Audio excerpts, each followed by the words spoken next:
I'm JP Tuesday. And I'm Kiki Cannon. As lifelong Disney fans, the work of countless talented Disney creatives have shaped our lives. Now, as the Disney catalog expands, we're taking a journey through film and television to discover if that spark that shaped us as children lives on in adulthood. Does your favorite Disney media still cast that same spell? Join us as we find out.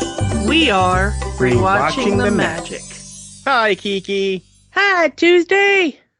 We are once again stepping into classic Disney as we have the final animated film that Walt Disney ever had any involvement in, The Jungle Book.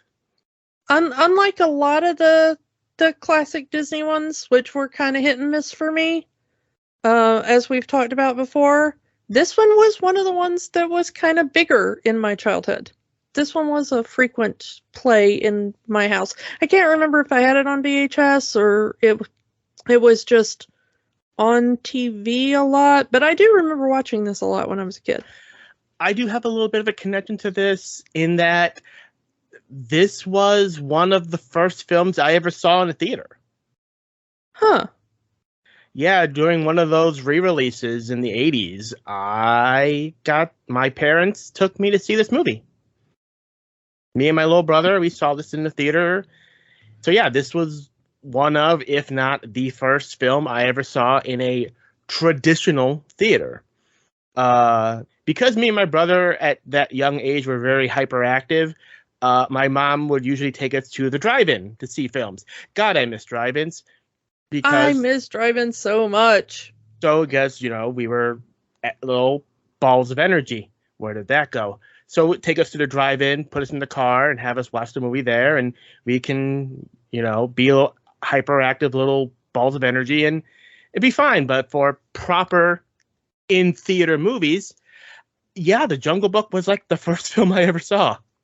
Yeah, sadly, I don't think I ever got to see this one in the theater because it was re-released. They released it in 78, in 84, and again in 90. And none of those were... Maybe the 91 I might have gone seen, but I don't ever remember seeing this in a theater. So 90 would have still been a little early for me to have been seeing movies in theaters as a kid. So I think this one, I missed it entirely. But I remember watching this a lot as a kid. I don't ever remember owning it, though, so it must have just been on TV a lot. As I mentioned, this is the final animated movie that Walt Disney ever had any involvement in. And we've talked about this era of Disney. After Sleeping Beauty, Walt kind of backed off on the animation thing because at the time, Sleeping Beauty was not a financial success. It is now. It is seen as a Disney classic, but back then it was a disappointment. So he kind of shifted focus more into the live action films, mostly because the technology at the time was more lining up with what Walt wanted to do in live action movies. But when it was presented to him, the idea of the Jungle Book, it really intrigued him. The idea of the animals, how they were how the animation team was really improving their animation of animals, and just the story in general. Also, this was a really weird time because Walt had so many things he was juggling at the time. Because there was the live action movies, there was this movie, there was the expanding of Disneyland, and there was the not yet built Florida project. Ah, the Florida project. Which, I mean, as we're recording this, we are smack dab in the 50th anniversary of that Florida project opening, so... Yeah. It's had a good little run so far. Yeah. But, so, yeah, and of course it would be not long after all of this that Walt would pass from lung cancer. Don't smoke, kids. And a lot of people credit the success of this movie because of that. This was Walt's last film I mean, it was big news when Walt passed at the time. It was a thing that when it came out, it came out posthumously, of course, and a lot of the reviews were probably more positive than they would have been otherwise, because people were seeing it through the lens of, we just lost Walt.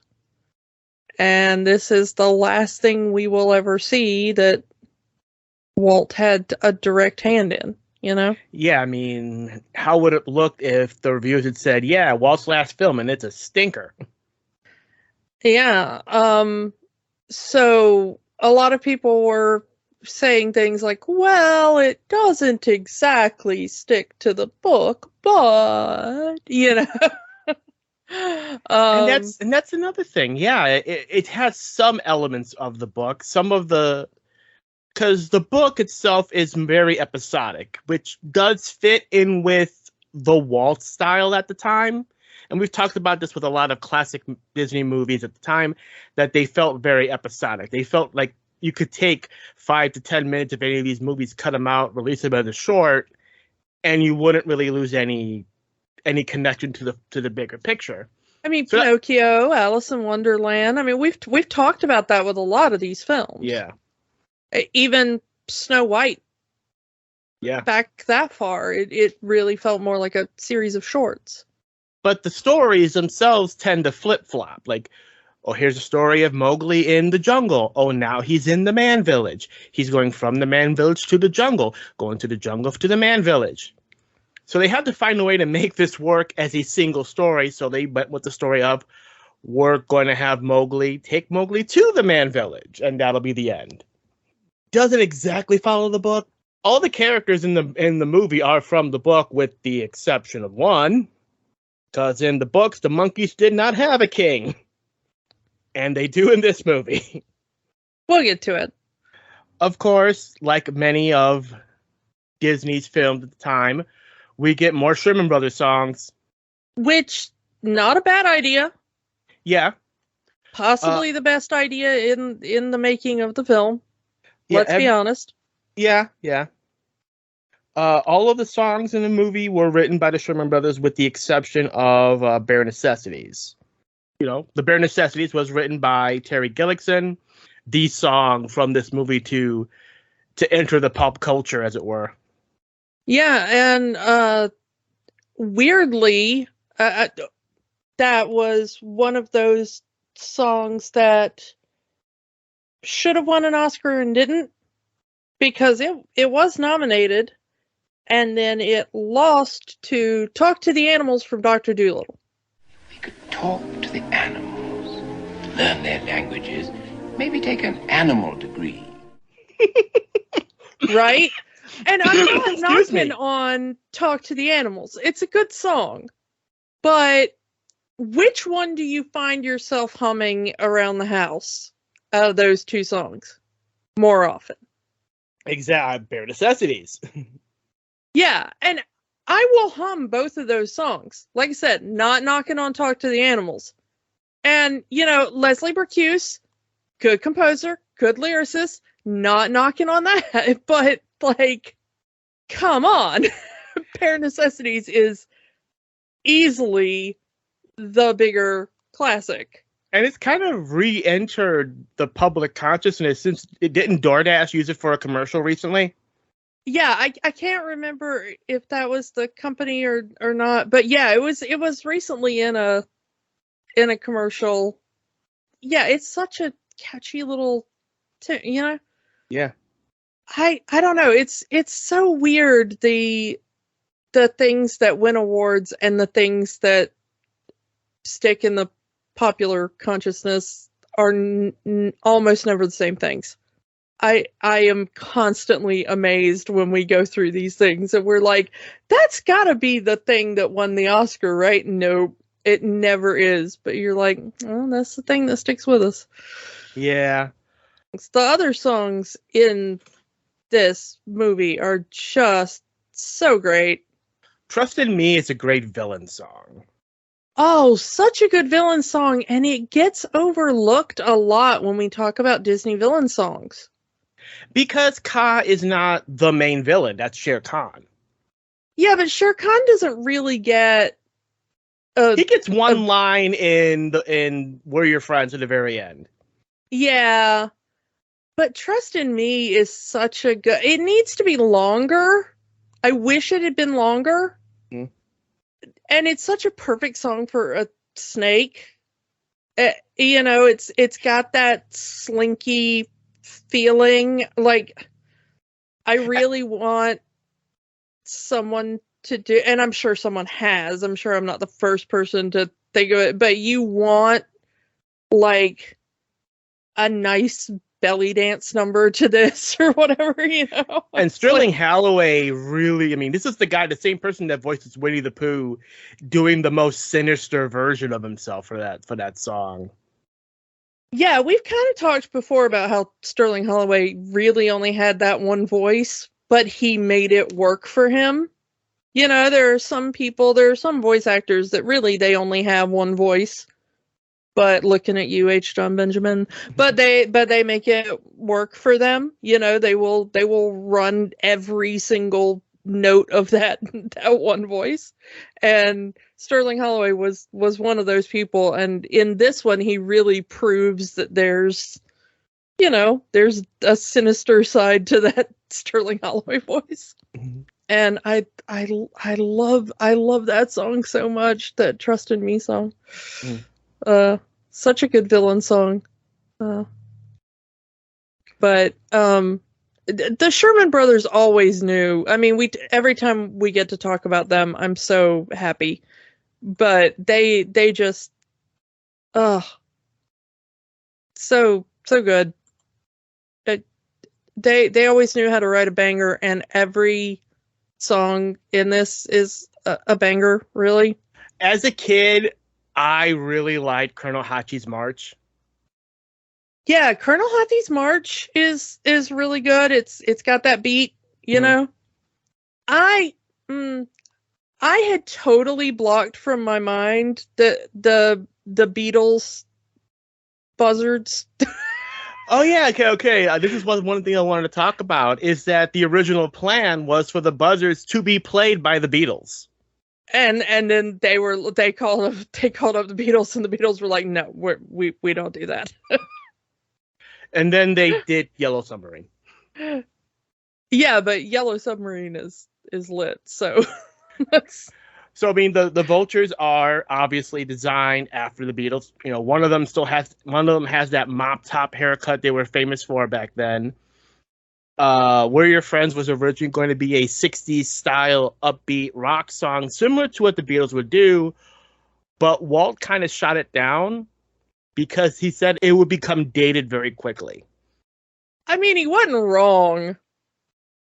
So yeah, so the barbershop quartet style that over half this song is actually works in the song's favor.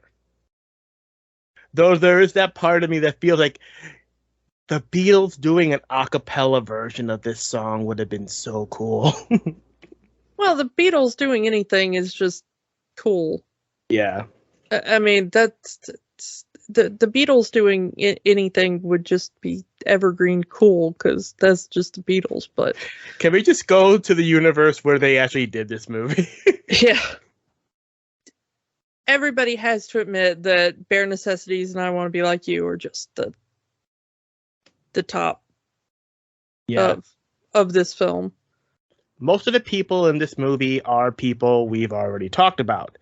Phil Harris, we've talked about him with Robin Hood. Baloo and Little John are the same character. Let's be honest with that.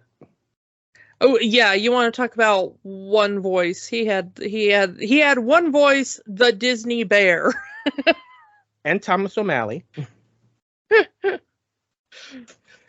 But he made it work. Bruce Rutherman, who plays Mowgli, he was Christopher Robin. Sebastian Cabot, Bagheera, he was the narrator in all of the Winnie the Pooh things. Of course, we mentioned Sterling Holloway.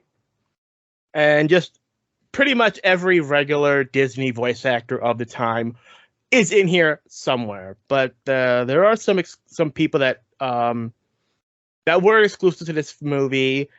Obviously, you mentioned I Want to Be Like You, Louie Prima as King Louie, the only original character in this movie.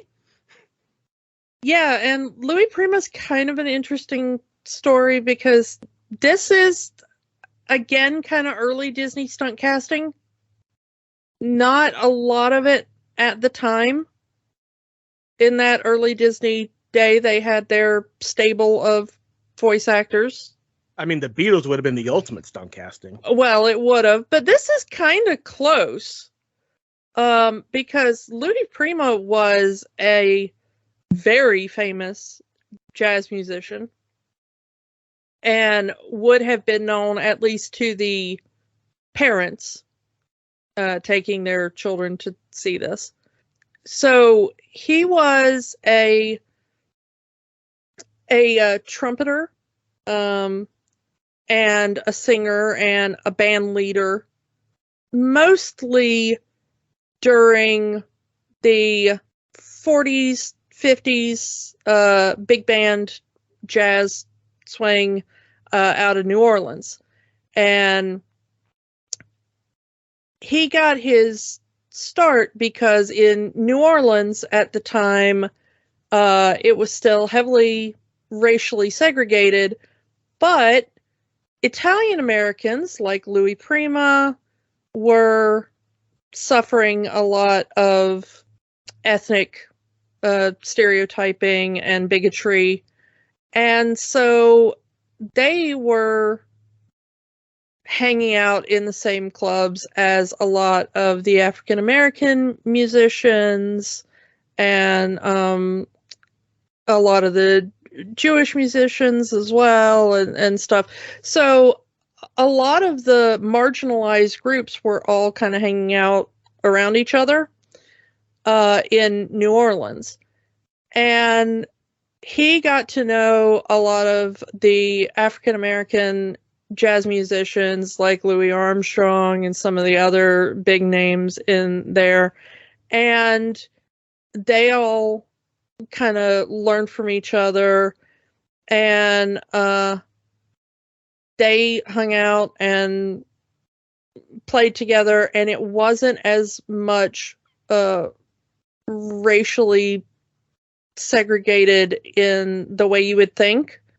So the clubs that were owned by Italians would allow African Americans in, and the African American clubs would let the Italians in, and it was a really cool kind of cultural exchange down there in New Orleans.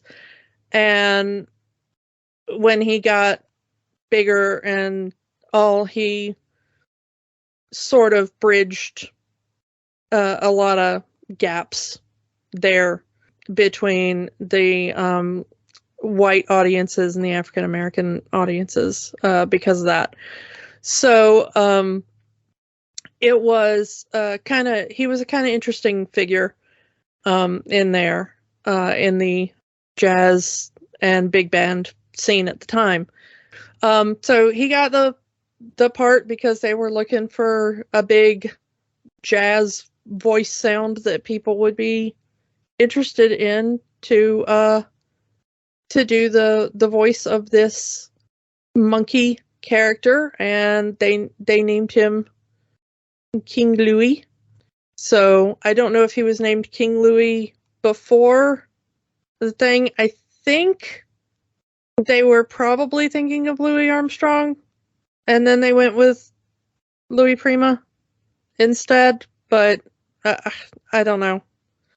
This also leads into a bit of a legal battle several decades down the road, because we haven't gotten there yet, but they did take all of these characters and put them into TaleSpin. And when they did TaleSpin, a lot of the characters were just imitations of the original actors, including an impression of Louie Prima as Louie. Okay, step right up. The amazing Louie knows all, sees all, futures told, fortunes found. Do we have a volunteer? Done by Jim Cummings, I think. Yeah, which really angered the widow of Louie Prima and the entire estate. And they kind of went into a bit of a legal battle, which left King Louie silent for a while. Some of our listeners might remember the show House of Mouse. There was an episode where the intention was to get King Louie to come out, and because House of Mouse was Mickey Mouse and all the Disney characters interacting in a nightclub. It's great, and it should be on Disney Plus. But they had one episode where they were going to feature King Louie, and because of all of this, using the same character model, but they called him King Larry, and had a completely different voice for him because of Louie Prima's estate saying you can't use his voice likeness anymore. Where's the mouse of the house? Where's Mickey? Oh, dig this crazy tree. Oh, I can see everything from up here. One of the rare times where Disney kind of had to bend the knee there. I will say that if you know Louie Prima from anything else beyond his appearance in The Jungle Book, it's gonna be for a song he wrote that I guarantee you that you've heard, although you probably haven't heard his version of it. He wrote the song Sing Sing Sing, which is one of the most famous big band swing songs. Although his version is not the most popular version. You probably know the Benny Goodman version, but you definitely know this song, and we'll drop a couple of seconds of it right here. Now you're singing with a swing. Yeah, you've heard that song everywhere, but probably in the Benny Goodman version. The Benny Goodman version is the one that went wildly popular and gets used in all the movies and everything. But yeah, that was a Louie Prima song.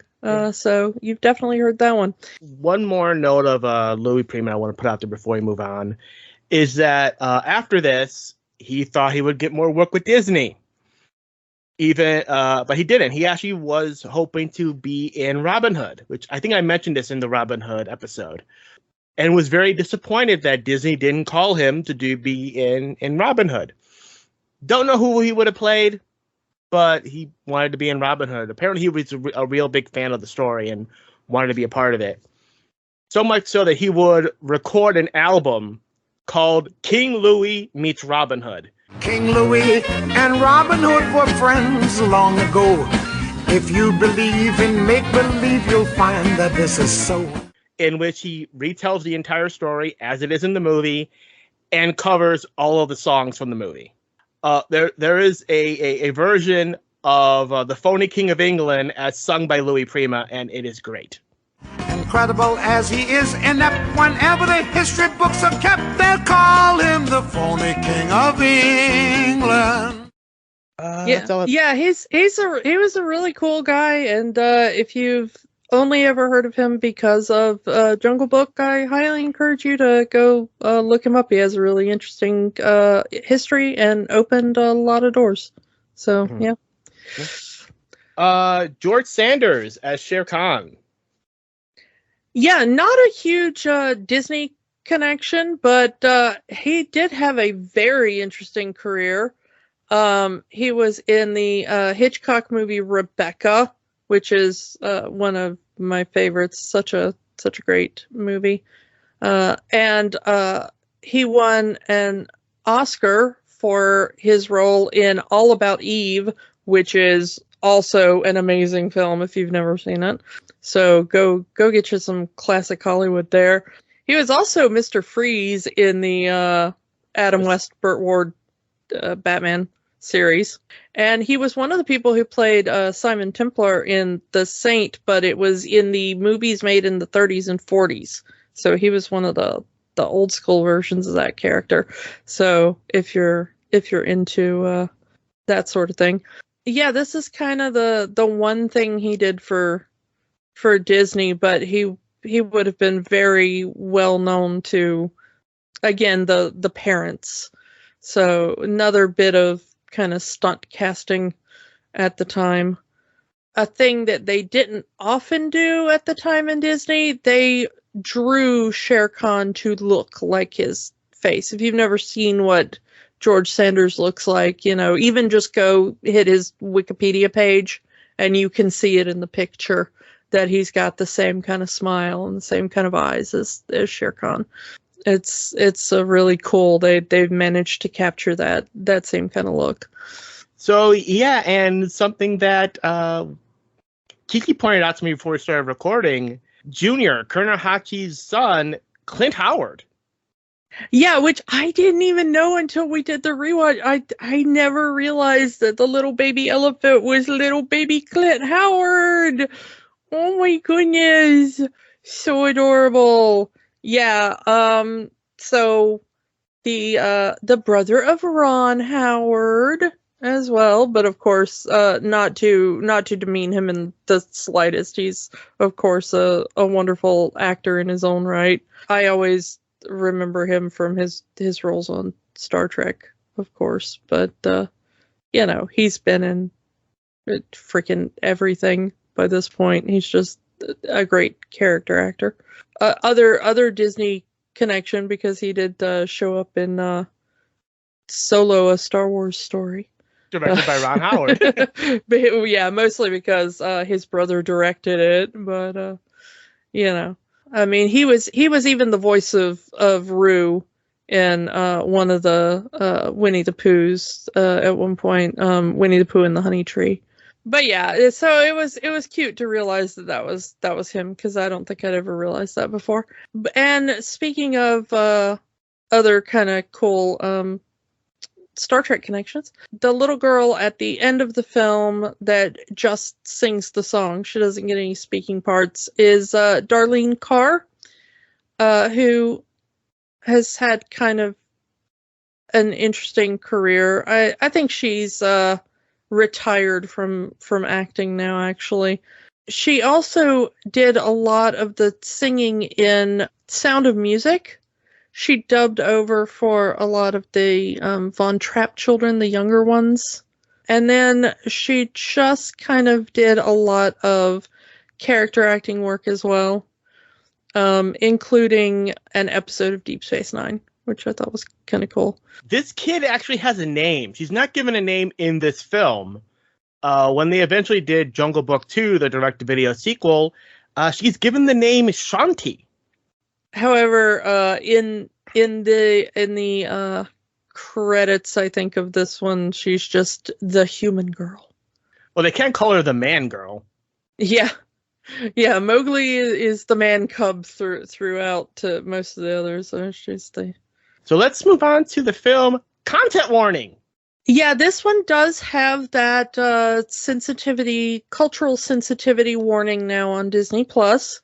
Well, this movie does take place in India, so maybe. Well, it's specifically because of the monkeys. That is the reason that we get that cultural sensitivity warning. It is not because of the portrayal of any human group directly. It is because of the monkeys. There has been some controversy over the years.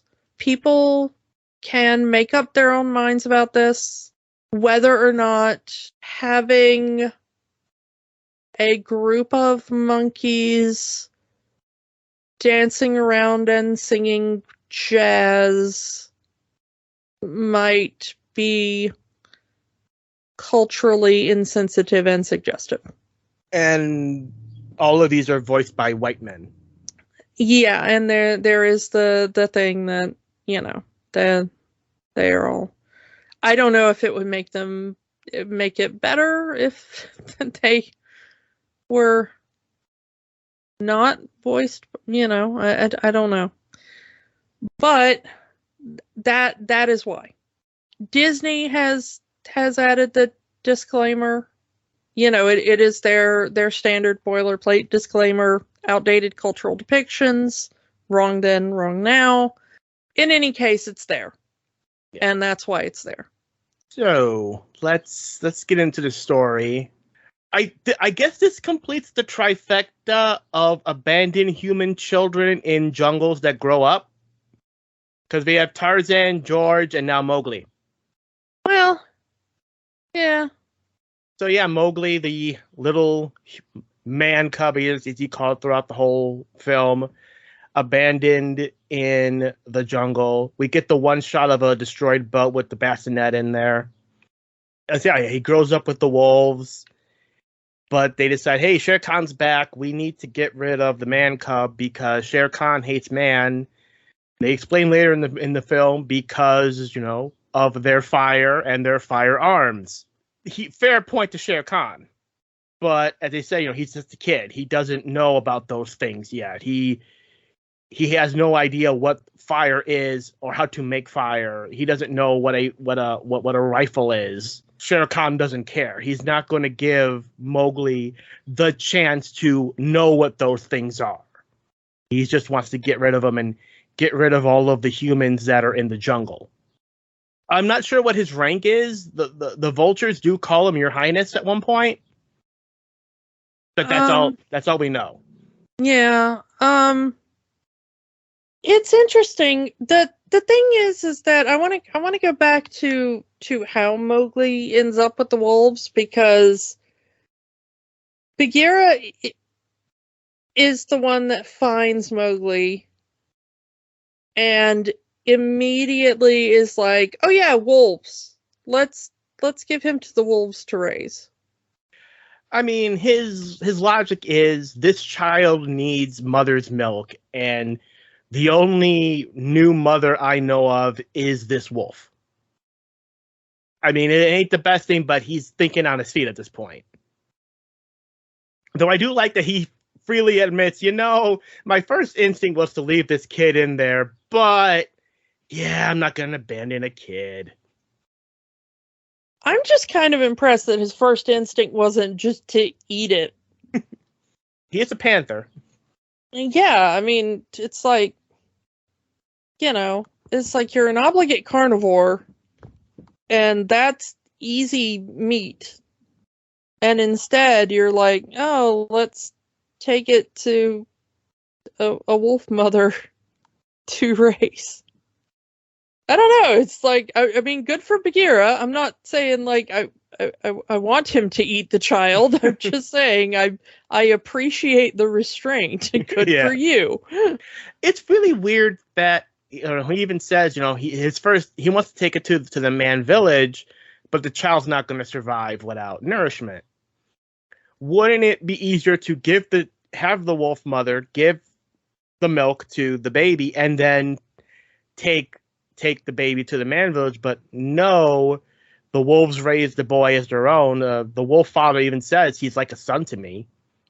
We assume, I mean, he looks 10-ish, so I assume that's how old Mowgli is supposed to be. Well, he says 10 rains have come and gone. So yeah, it's been 10 years. So like he just forgot. And they say Shere Khan has returned. So Shere Khan has not been in this part of the jungle in 10 years. Yeah. I mean, that's what the movie says. Yeah, we're going by the movie, so it's like, okay. But yeah, now Shere Khan's here. He wants to get rid of all the humans that are in the jungle. We need to get rid of this human boy, this man cub, or not only is he going to kill the man cub, he's going to kill all of us for hiding him for the last 10 years. I wish we had spent a little bit more with the wolf family. I mean, granted, that is an entire short story in the original book, but it feels like raised by wolves, bye-bye wolves, I'm going to be a bear now. Yeah, we don't really get any part of Mowgli that feels like he has learned any survival techniques for the jungle or any wolf things. Like there's nothing in this that's like, but in the pack we would, which would have been kind of cool to see him butting heads with Bagheera over how a panther would approach the jungle versus how a wolf would, you know? Exactly. And I didn't think about it until you mentioned it. Yeah, Mowgli has no survival skills. For someone who lived among the wolves for 10 years, they didn't teach him anything, or he didn't learn anything. You know, the very first night, Bagheera wants to rest in a tree. Why wouldn't Mowgli be like, but we should be finding a cave or something like a wolf or a dog would do. Like, no, we have to find like a little cubby hole to sleep in. You know, whereas a cat would want to get like a high ground, a perch, A cat's perspective versus a dog's perspective. Yeah, that would have been a cool little thing. That would have been a nice clash of ideals, honestly, now that you mentioned it. There is one little moment where Mowgli's trying to climb the tree, where we kind of get the same bit we got with Sword in the Stone, where it's clear that the child actor's voice may have changed at some point during production. Yeah. Because there are points in this movie where Mowgli's voice changes. And it's like, you could have re-recorded that. I do like him trying to climb the tree and pointing out that, like, no, the tree is too big around for me to grip with my hands and feet, and I don't have claws. It's good to know that even in the jungle, he could keep his nails trimmed. Well, that's what teeth are for. Yeah.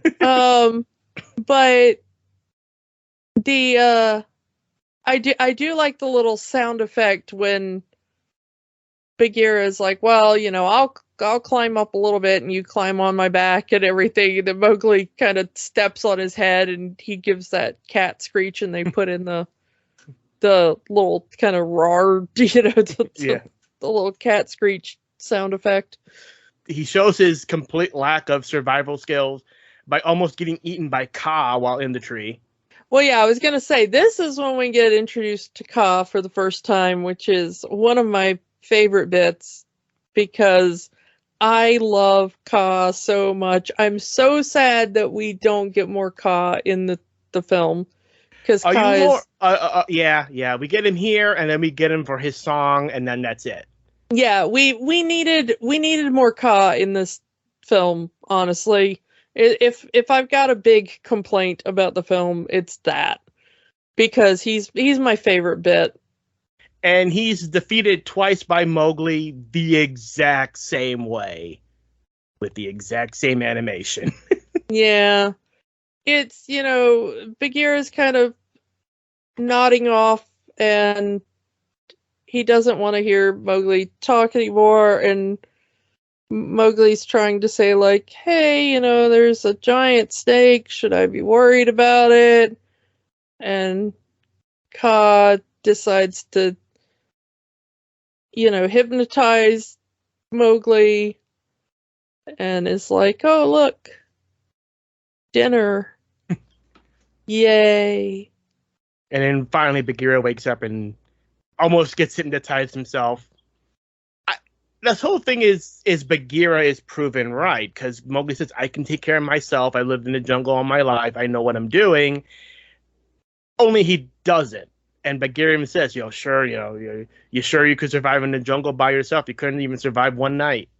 I love everything about this scene. I love the animation of Kaa coming down out of the tree and wrapping himself around Mowgli and doing the little hypnotizing eyes with it changing colors, and they would bring that back for Sir Hiss in Jungle in Robin Hood.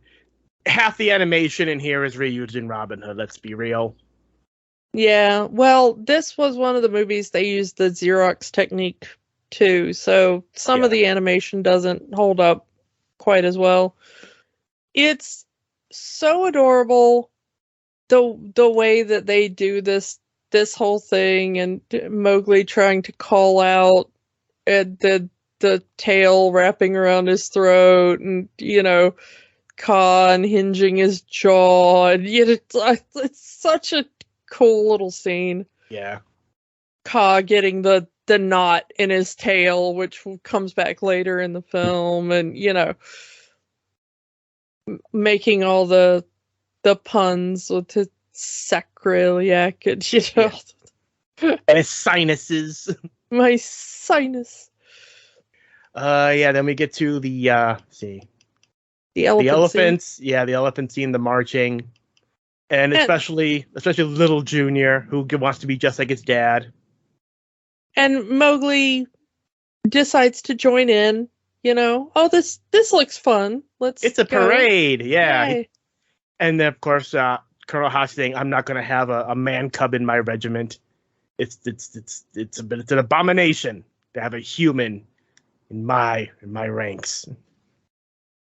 And of course, we get Bagheera saying, "No, he ain't gonna be here long. I'm gonna take him back to the man village. He's only visiting, as it were." Yeah, but he does make friends with Junior while he's there. They become very close while in the 5 minutes he's with the elephants. To be fair, it's possible that this is the only other kid Junior's seen in a while. Yeah. Yeah. Of course, this then leads us to Baloo, the carefree bear who just, as he says, living by the bare necessities. He's not attached to anything or anyone. He goes where he pleases, living that bachelor lifestyle, if you want to call it that. He seemingly instantly falls in love with Mowgli. Later on, he even says, "I love him like he's my own son." Even though they've only been together, a day at least? Yeah, and it's kind of interesting that this is the type of bear. They're not really meat eaters so much.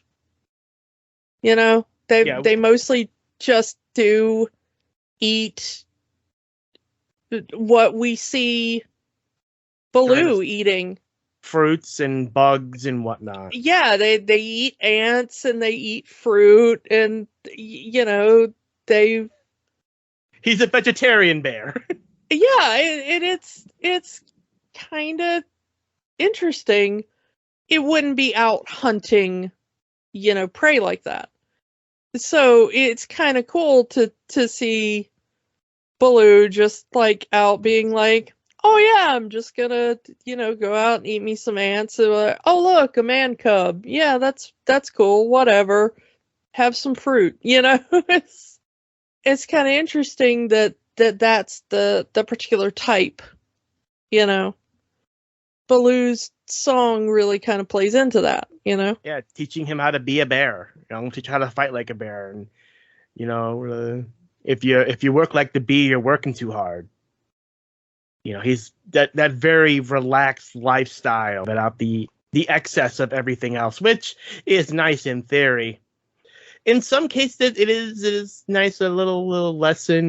Don't go looking for something that can't be found and whatnot.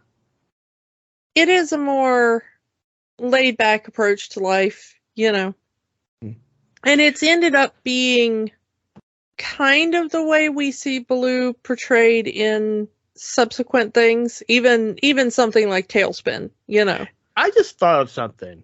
An animal that eats bugs and talks about a relaxing life. This is Hakuna Matata. It is an early version of Hakuna Matata, yes. But it is amazing how fast Baloo and Mowgli connect. And like I said earlier, the kid that was raised by wolves for 10 years all of a sudden now wants to be a bear. I think it's less that and more just, have you ever met a kid? They always just want to do whatever the new thing is, And in his eyes, Baloo is cool. So he wants to hang around with the cool guy. A lot of little kids are like that. It's just like, hey, I just learned what a dinosaur is. Now I want to be a dinosaur. hey, I just saw a pirate movie. Now I want to be a pirate. You know, it's like, And it's also- whatever the last thing they just saw is kind of the thing they want to be now, you know? Yeah, and also, Baloo is all about keeping Mowgli in the jungle, and Bagheera wants to take him back to the man village. Of course, he's going to go hang out with the guy that says stay in the jungle. Yeah. But the problem with Baloo's laid-back lifestyle, as opposed to Bagheera's more stringent parenting style, I guess you'd call it, is that Baloo kind of just, falls asleep and stops watching, and then the monkeys show up and kidnap Mowgli. And now Bagheera and Baloo have to team up and enter King Louie. You can go back and forth on whether or not Baloo or King Louie has the most banging song in the film. Yeah. But it's one of those two, and we get them back to back. Yeah, I want to be like you. And we find out why he kidnaps Mowgli. He wants fire. Because as we learn later in the movie, fire is the one thing that Shere Khan is the most afraid of. So we'll go to assume that the king of the monkeys would want something that will protect them from Shere Khan. I mean, it's not a bad plan. You gotta hand it to King Louie. Yeah. Why wouldn't you get they don't know where fire comes from. They've seen enough of the humans that they know that the humans can create fire, so this kid must know how to make fire. Yeah. But he doesn't. He says, I don't know how to make fire. No. Stop with the games. You can tell me, how do you do it? How do people make fire? And that way, I can be like you. I can be a human just like you if I know how to make fire, and I'll teach you how to be a monkey. Fair trade. Fair trade. He even calls him cuz, kind of playing off that we evolved from apes thing. Don't know how controversial that would have been in the 60s. Louie is not terribly far off in his logic. He just kidnapped the wrong kid. If he had maybe kidnapped the girl from later on, maybe. Yeah, I mean, she probably knows how to start a fire, Bagheera and Baloo have to go in and try to save Mowgli. Mr. Free Spirit Baloo, his first incident is, man, that's a hell of a beat they got going on. Yeah, let's dress up like a monkey and go dance. Which would have worked if the costume didn't fall off. Yeah. And then we get a game of football with Mowgli. But they do end up escaping. Yeah. Unfortunately, they call it the ruins. I'm not sure what ruins these are. I'm not gonna even try. But this seems to be King Louie's little kingdom of these old relics, these old ruins of past civilizations, and it's all destroyed. And the funny part of him, he's trying to hold up his, for lack of a better term, castle of these ruins, and it's all falling apart around him. He's holding this one little brick up, like. The thing is, though, is that Baloo is finally kind of on Bagheera's side, and he's like, you know what, kid, you can't stay with us. This is proven that you are not safe here. You gotta go back to the village. And Mowgli's like, nope, you're a liar. Don't trust you anymore. I want to stay in the jungle. See ya. I'm out. And runs off. So they gotta go get the elephants. And they get to the elephants to get a search party to find Mowgli because they don't know where he is. Colonel Hachi doesn't want to do it because, not my problem, not my cub. And then we get his wife saying, yeah, what if it was our cub? Yeah, you're right. Okay. And then Junior's like, please, he's my friend. He's my only friend in the world. Hathi's like, oh, all right, fine. The only Also- problem is, though, is that Shere Khan is hiding in the tall grass and overhears everything, and now he knows there's a man cub. Oops. Re-enter Ka. Yay! Ka is back! And we get our that, villain song. Yeah, we got our villain song, Trust in Me, which is amazingly performed.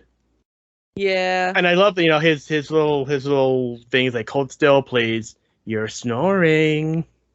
That little bit there. The little interjections that we get is so good. That little bit where he's saying you're snoring is like, as a kid, I found that the funniest part of the whole movie. Which says a lot because we just got off the monkeys. The wordplay of the animation to the lyrics, like, you're safe and sound as long as I'm around, as he's wrapping himself around Mowgli. Yeah, it's a really great sequence. It's probably my favorite in the whole film. He would have succeeded. He would Yeah. have eaten Mowgli right then and right there if Shao Kahn hadn't shown up. Yeah, and then Shere Khan, I love that Shere Khan shows up and pulls on his tail. And Like a doorbell. There's a doorbell sound. Ain't it always the way you're about to sit down to eat and then company shows up? Yeah. Don't you hate when that happens? A bit of a meta moment because he even says, I heard you singing up there. You were singing to somebody. No, I was singing to myself. Yeah, and then, like, you wouldn't happen to be entertaining anyone up in your coils, would you? Can I check your coil? Then he's, like, bringing down parts of him while, like, chuckling Mowgli around. Like, so good. I love it. I do like the bet that both times Mowgli defeats Ka, it's because he was distracted. Because the first time earlier in the movie it was Bagheera distracting him because he was trying to hypnotize and eat Bagheera, and the second time it's just he's scared out of his gourd from Shere Khan choking him like, you wouldn't lie to me, would you, Ka? And then, again, just like earlier in the movie, push him off the tree, unwraps, get the knot in his tail. Brings us to the vultures. The totally not the Beatles vultures. That whole scene is just so weird to me, and it's relatable though. How many times have you sat with a friend and had that conversation? Well, no, I mean it's relatable. I'm just talking about the whole, beetle buzzard scene is just so weird to me because it derails the whole movie. Like the movie has been pretty. I mean, it's been kind of disjointed because it is one of those. It goes from vignette to vignette. But then this bit comes along and it kind of derails the movie for me. I think this would have made more sense if it was the Beatles. That at least that way you could have excused the length of the segment. Because okay, we have like the number one band in the world in our movie. Of course, we're going to give them an extended sequence where it's just them talking to each other. Otherwise, it doesn't make sense. I feel like when they didn't get the Beatles to do this, maybe they could have reduced that part. Yeah, I think you're probably right. Like if the entire appeal of the scene is, hey, it's the Beatles, yeah, you give them more time. Once you know that you don't have that, it's not really a good joke. Like just having a bunch of people pretend to be the Beatles. I mean, they still have the Liverpool accents, or as close to Liverpool accents as a bunch of Americans can do. Yeah, it's I get what the joke is supposed to be. It just goes on way too long for me. And then they sing a song which is probably the worst song in the movie. It's not my favorite. If you like it, that's cool. But yeah, I mean, like I said, this whole scene really works if it was the Beatles. Since it's not, but I get what they're trying to do. Mowgli feels he has no friends. All of his friends, the two he had, anyone that has presented themselves as a friend to him has turned on him in his mind. You know, he has the wolf pack, and they get rid of him because he's going to bring a danger to the pack. Bagheera wants to take him to the man village. Oh, Baloo wants him to stay. Baloo wants to take him to the man village. Oh, the monkeys want to play with me. Oh, they're only using me because they think I know what fire is.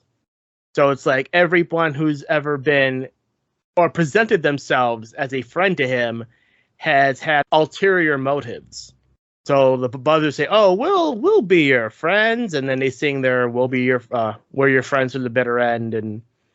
And the moment Shere Khan shows up at the end of the song, like, "No, he's right here. Here's your man cub." He's right. Everyone who's ever been his friend has turned on him in his mind. I get it. I get your point. I wish you'd have made your point faster and just gotten out. Yeah. We get to the song. The song is okay, but the weakest one in the film, in my opinion. Would the song have been better if it was sung by the Beatles? Or do you think that not even they could have saved this one? Well, I think that they would have probably come in and been like, "Hey, can we punch this up a little bit?" Or they would have been like, "You know what? This song isn't working for us. Why don't we just, give John and Paul an hour or so, and they'll come up with something." Yeah, I mean, this is for the Sherman Brothers. This seems like a song they kind of wrote on their lunch break. It's no supercalifragilistic. Yeah. The whole thing is interrupted when Shere Khan joins in at the end of the song. And now we realize, oops, boss fight. Yeah, we get not everyone. We get Baloo, we get Bagheera, and the Vultures versus Shere Khan.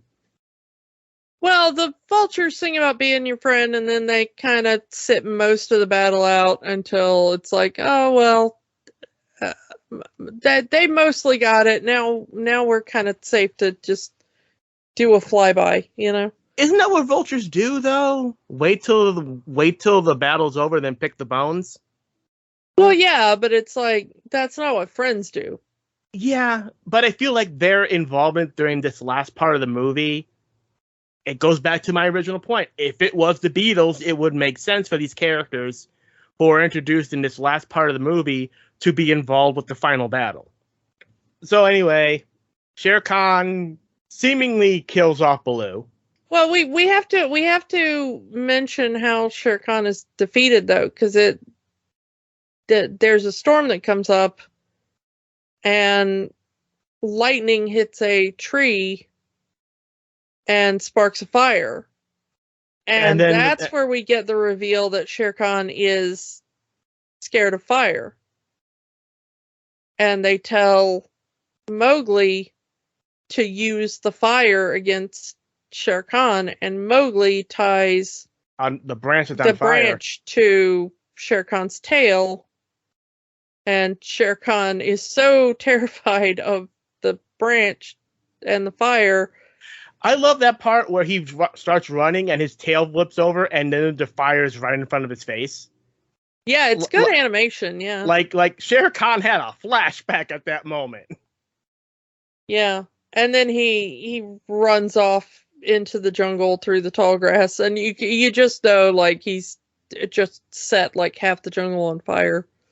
But as the fight is going on, Baloo takes on Shere Khan to protect Mowgli and is seemingly killed by Shere Khan. I want to say Shao Kahn, but that's someone else. Yeah.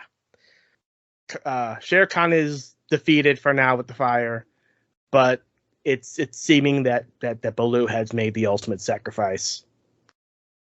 And Bagheera is very nice in his eulogy of Baloo. And I do like how Baloo is just like opening his eyes. This sounds so beautiful. Keep going. Tell me more about how awesome I am. Once Baloo wakes up and he and Bagheera have that moment of like, I thought you were dead. I wouldn't have said nice things about you if I'd have known you were alive. They again have that kind of fight of like, Baloo's like, no, I really think he should stay in the jungle. Like, we've defeated Shere Khan. It's fine. He can stay here now. And Bagheera's like, no, this proves that he needs to go back to the village, and, And as they're having this conversation, Mowgli discovers girls. Yeah. And we get our final song of the film. I'm gonna fetch water until I'm old enough to be married to a guy, and then I will perpetuate gender stereotypes, and one day we will all die. And For kids. And maybe it's another stereotype because this girl fully knows what she's doing. She sees, oh, there is this boy looking at me. I'm going to pretend to drop the pail of water so he can pick it up. I'm going to purposely walk away from him so he has to bring the water to me. Yeah. Even Baloo points it out. She's doing this on purpose. And Bagheera's saying, yeah, so.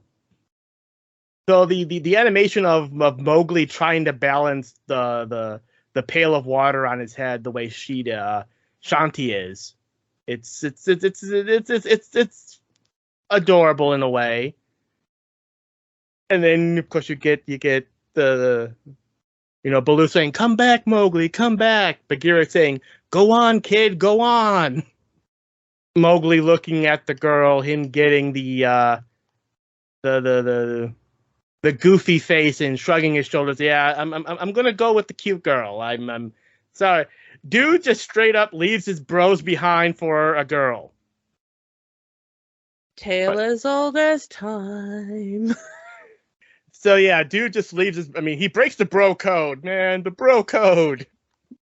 And we get one more refrain of the Bare Necessities. And yeah, that is The Jungle Book.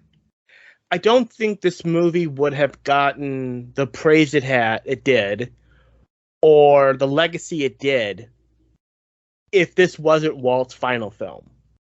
Because in terms of the story and the animation of the time, it's pretty average compared to the other movies of the era. 100 Run Dalmatians, Sword in the Stone, and stuff like that. And, at least to me, I don't know what you think about that. Honestly, I don't know. To me, it's cute still. I like it better than I like a lot of Disney classics. Not a perfect film, but it tends to flow better than a lot of the films around this time. The positives are not entirely just Walt's last film. Let's ask the question. Does Jungle Book 67 have the magic? I don't hate it. Like I said, I don't hate this movie. It's fine. I would say if I have to give a thumbs up, thumbs down, I am going to give it a thumbs up. I'm going to say it does have the magic. But it's nothing spectacularly awesome to me. It's average. I'm going to say it has the magic. Like I said, I like it better than a lot of the other films around this time.